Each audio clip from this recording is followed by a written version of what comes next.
नमस्कार बंधुरा आमी सोनाली और आपनारा देखছেন সোনালিস गार्डन। आज के आमार भिडियो देखे आपनारा जानते पारबेन मे मासेर शेष दिके एवं जून मासेर प्रथम दिके आपनारा बेश किछु गाछेर काटिंग थेके चारा तैरी करते पारबेन। आमादेर बागाने एमन किछु गाछ आछे जे गाछगुलोर एई समय ग्रोइंग पिरियड। এই গ্রোয়িং পিরিয়ডে আমরা যদি বেশ কিছু গাছের কাটিং থেকে চারা তৈরি করে নিতে পারি তাহলে বিনামূল্যে আমরা অনেকগুলো গাছ করে নিতে পারবো। আজকে আমি আমার এই ভিডিওতে 10 থেকে 12টি গাছের নাম বলবো যে গাছের ডাল থেকে আপনারা খুব সহজে চারা তৈরি করে নিতে পারবেন। তাহলে চলুন একটা একটা করে সেই গাছের নামগুলো জেনে নেওয়া যাক। প্রথমেই আমি যে ফুল গাছটির নাম বলবো তা হলো বাগানবিলাস বা বোগেনভেলিয়া। এই সময় আপনারা বাগানবিলাস বা বোগেনভেলিয়া গাছের কাটিং থেকে খুব সহজে চারা তৈরি করতে পারবেন। এই গাছ খুব হার্ডি গাছ, খুব সহজে কিন্তু মরে না এবং খুব একটা যত্নেরও প্রয়োজন হয় না। আপনারা অনায়াসেই এই গাছের কয়েকটা ডাল কেটে বসিয়ে দিতে পারেন। এই রকম সাইজের কয়েকটা ডাল কেটে নেবেন। কাটিংগুলো বসানোর জন্য আপনারা কোকোপিট ব্যবহার করতে পারেন। আপনারা শুধু কোকোপিটও কাটিং বসাতে পারেন কিংবা 50% বালি এবং 50% কোকোপিট মিশিয়েও আপনারা সেই কাটিং বসাতে পারেন। এছাড়াও আপনারা বাগানের মাটিতেও খুব সহজে কাটিং বসিয়ে চারা তৈরি করতে পারবেন। নিজের হাতে চারা তৈরি করা এই গাছ এবং দেখুন কত সুন্দর ফুল ফুটেছে। 2 নম্বরে আমি যে ফুল গাছটির নাম বলবো তা হলো বেলি ফুলের গাছ। এখানে আপনারা দেখতেই পাচ্ছেন বেলি ফুলের দুটো কাটিং আমি টবের মধ্যে বসিয়ে দিয়েছিলাম। তো দেখুন কি সুন্দর চারা তৈরি হয়ে গেছে। এই সময় আপনারা বেলি গাছের বেশ কিছু কাটিং বসিয়ে দিন, দেখবেন মোটামুটি 20 থেকে 25 দিনের মধ্যে সুন্দর চারা তৈরি হয়ে যাবে। এখানে আপনারা যে সুন্দর চারাগুলো দেখতে পাচ্ছেন এই চারাগুলো হচ্ছে অ্যালামন্ডা গাছের ডাল থেকে চারা তৈরি। 3 নম্বরে আপনারা অ্যালামন্ডা গাছের ডাল থেকে চারা তৈরি করে নিতে পারবেন। এখানে আপনারা দেখতেই পাচ্ছেন সুন্দরভাবে চারা তৈরি হয়ে গেছে। অ্যালামন্ডা গাছের বেশ কিছু কাটিং আমি শুধুমাত্র কোকোপিট এবং বালি মিশিয়ে লাগিয়ে দিয়েছিলাম। তো দেখুন আপনারা দেখতেই পাচ্ছেন কি সুন্দর শিকড় বেরিয়েছে।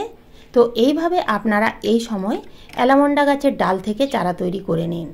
একটা গাছ থেকে আপনারা কিন্তু হাজার হাজার চারা তৈরি করতে পারবেন। এই লিস্টে 4 নম্বরে আমি যে গাছটির নাম বলবো তা হলো পার্পেল হার্ট প্ল্যান্ট। এখানে আপনারা দেখতেই পাচ্ছেন কি সুন্দর ফুল ফুটেছে। তো এই সময় এই গাছগুলোর কিন্তু গ্রোয়িং পিরিয়ড এবং ফুল দেওয়া শুরু করে দিয়েছে। তো এই রকম ছোট ছোট পটে আপনারা কিছু কিছু পার্পেল হার্ট প্ল্যান্টের কাটিং বসিয়ে দিন। এখানে দেখুন একটা ভাঙা কাপের মধ্যে কয়েকটা কাটিং বসিয়ে দিয়েছিলাম, সুন্দর চারা তৈরি হয়ে গেছে এবং দেখতেও কিন্তু অসাধারণ লাগছে। পার্পেল হার্ট প্ল্যান্ট আপনারা ছোট পটে এইভাবে হ্যাঙ্গিং করেও রাখতে পারেন। হ্যাঙ্গিং বাস্কেটের মধ্যে ঝুলিয়ে রাখলে দেখতে সুন্দর লাগে। এই গাছের পাতাগুলোই দেখতে সুন্দর। তো আপনারা অনায়াসে এই সময় এই পার্পেল হার্ট প্ল্যান্টের কাটিং লাগাতে পারেন। 5 নম্বরে অ্যাডেনিয়াম। অ্যাডেনিয়ামের বীজ থেকেও চারা তৈরি করতে পারেন, আবার কাটিং থেকেও খুব সহজে চারা তৈরি করা যায়।